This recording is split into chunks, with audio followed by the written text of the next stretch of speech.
Hello everyone. Today I decided to make my first video game review on YouTube. I often play games and then years later I forget the story or how I feel about them overall. Creating reviews on YouTube will be a great way for me to capture those memories forever.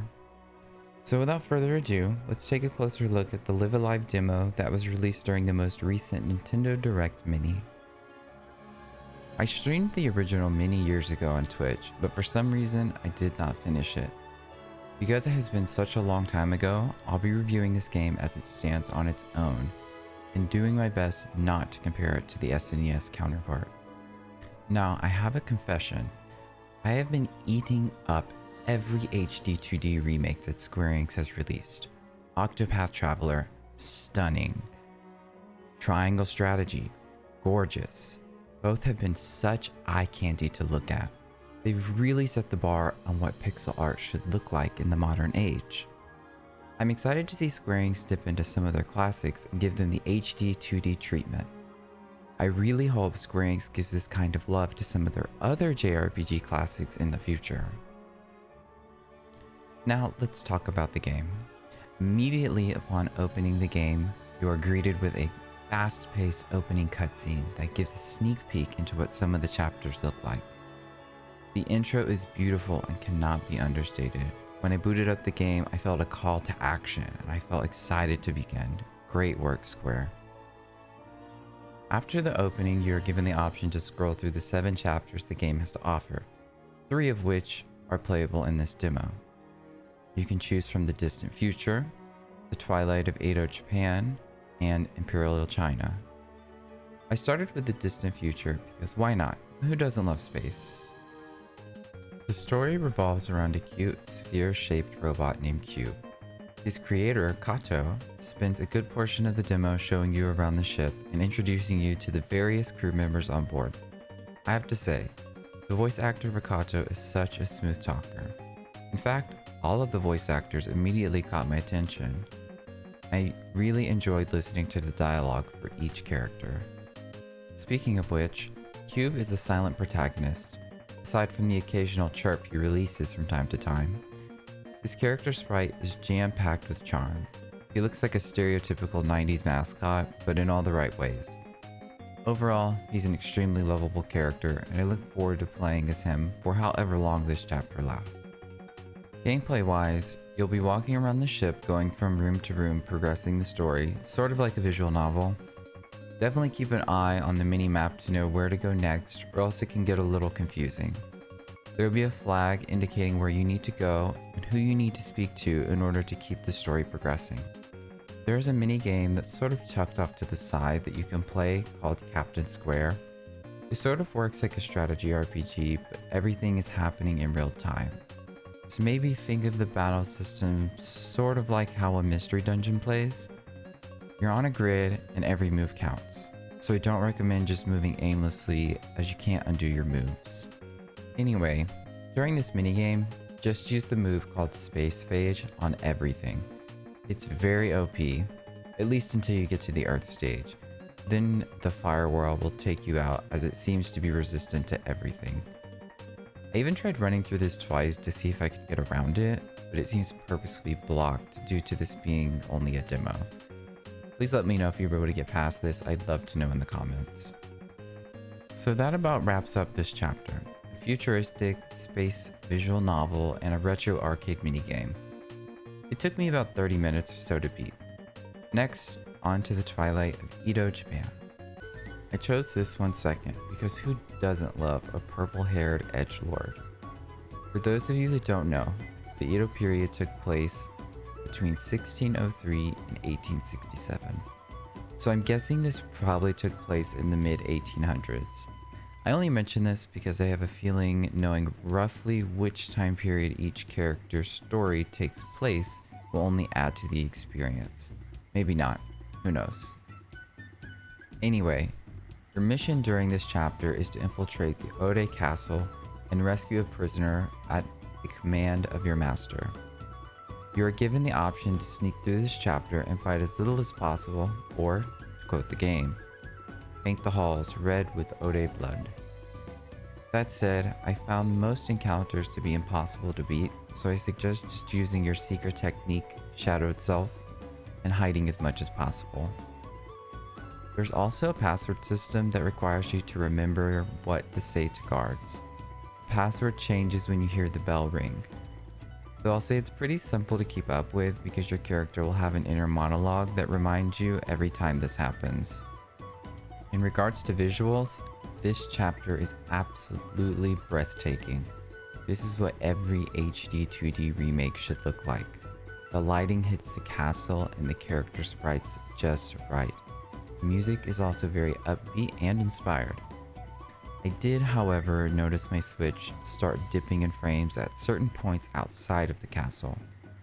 But this could just be because I have a day one Switch. I had similar performance issues in Triangle Strategy as well, but no one else seemed to be complaining about it online. So if you've played Triangle Strategy and you didn't have dips in performance, probably don't worry about it then. Gameplay wise, remember that minigame that I was talking about in the distant future?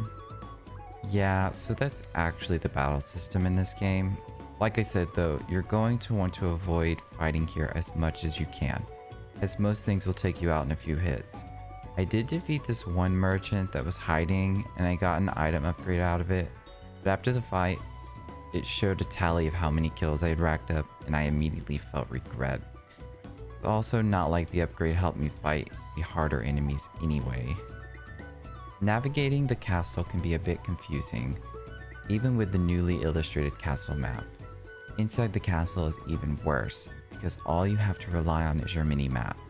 That being said, I am navigationally challenged, so take that with a grain of salt. Even with my navigational struggles though, I was able to finish this chapter in about 40 minutes.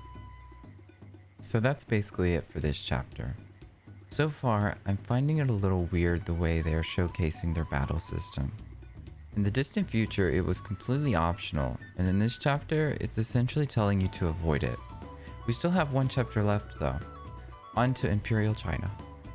Imperial China lasted for more than 2,000 years, spanning from 221 BC to 1912 AD. So it's basically anyone's guess when this chapter took place.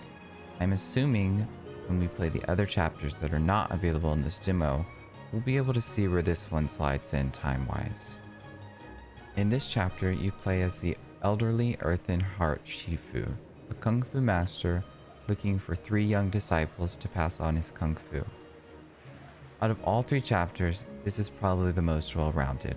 I recommend starting with this one. You've got exploration, narrative, and it doesn't shy away from showcasing the battle system either. The music and visuals here were serviceable, though I have to say some of the voice acting was spotty. He is a kind and considerate boy, usually. These days, though, he's not quite himself. Once you begin recruiting your disciples, you can use them in battle. This is the first time the game shows off the party system.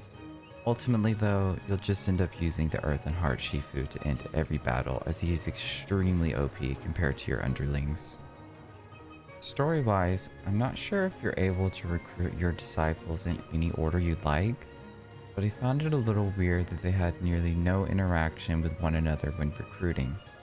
Again, this could be because you can get them in any order, and programming for that could be a little difficult, but still, it was giving Octopath vibes. Once they were all recruited, there was some banter amongst them. The disciples aside, the highlight of the chapter was watching the Earthen Heart Shifu devastate everyone with his reeds and then backing it up with pure strength. I won't go too much further into the story, but I have to comment on one of the disciples. The first disciple I recruited was essentially just a fat joke. He gets caught stealing food from the market because he's always hungry. His character sprite is clearly overweight. He asks to eat before training, and most of his moves are named after food, some of which include chili beans fire, pig's feet, and pepper and pork stir fry. Pretty much every time he opens his mouth, he reminds you that he's fat.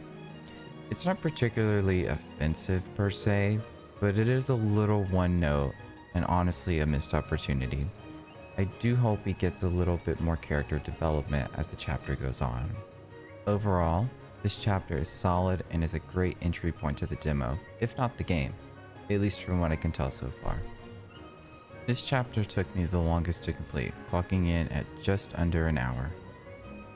So now that I've completed the demo, here's the million-dollar question. Will I buy this on day one? Well, let's start with the good. The HD 2D graphics were vibrant as you'd expect. The music was lively, and it set the tone of each area. The newly added voice acting will help bring an old classic from the JRPG Golden Era to a new generation of gamers.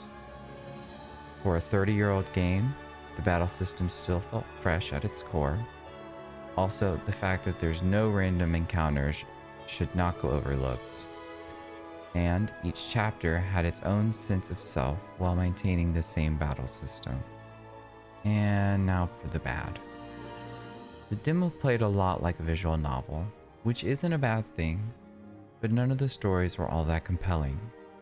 I wasn't attached to any of the characters, nor was I on the edge of my seat, wanting to know what happens next. It wasn't bad, it just wasn't exactly exciting. Secondly, and this is more of a personal problem, but I found myself struggling to find where to go in the distant future and the twilight of Edo, Japan. As I mentioned previously, I'm directionally challenged, especially when it comes to RPGs from the early 90s. Luckily, the minimap does a great job to alleviate some of the problem, but ultimately, it's still present. In the end, the demo did leave me wanting more, which is exactly the purpose of a demo. I'm curious to see if or how all of these stories will tie in together some way. I'm also curious to see what the battle system looks like when it's turned up to 11. If you're a big fan of classic JRPGs, I highly encourage you to download the demo and try it out for yourself. Personally, I want to see Square Enix release more of their classics with a fresh coat of HD 2D paint, so I'll likely get this on day one for that reason alone. But I'm curious to know your thoughts on the demo. What did you think of each chapter, and will you be buying this on release? If you're still here, thanks for watching my first review. I really appreciate it. If you'd like to see more JRPG reviews from me in the future, feel free to subscribe. Take care everyone, and I'll see you next time.